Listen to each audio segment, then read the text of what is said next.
Good morning guys. May problema kami ngayon. Pag bumaba ng 2.5, kailangan ni manual. Yun, doon. Si Sir Plumber ang kailangan, Sir Roldan. Ngayon, ang the best na solution, palta ng balloon. Si balloon ay puno na. Dahil sa lagi siyang nagagamit.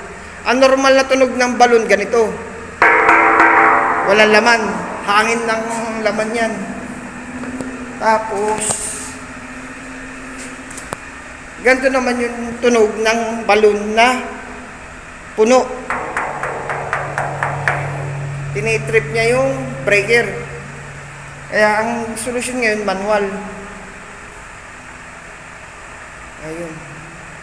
So, medyo mahirap ngayon ang sitwasyon. Itong isa, may leak to eh. Ito may leak. Hindi pa nare-repair. Wala pang spare.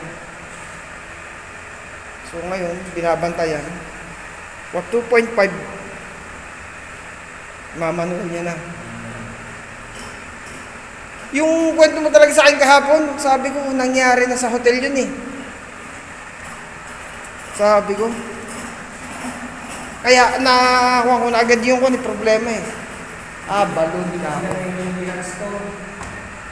Wala talaga, pag yung problema lang siya, hindi lang siya tatawagan. Ayan,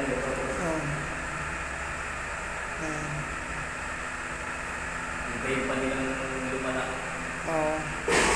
Minsan solusyon dyan pare. Alam mo kung anong solusyon?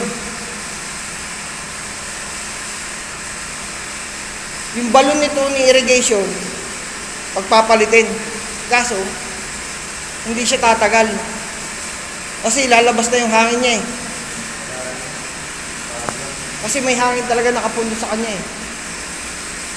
Hindi tatagal. Ayun. Dito yung pressure switch niya. So, yung pressure switch, sinasabi naman ito na gano'n na lang yung pressure. Guys. Nag-trigger siya. Yung pressure, wala ng pressure. Okay guys, balikan na lang mamaya. Safety first.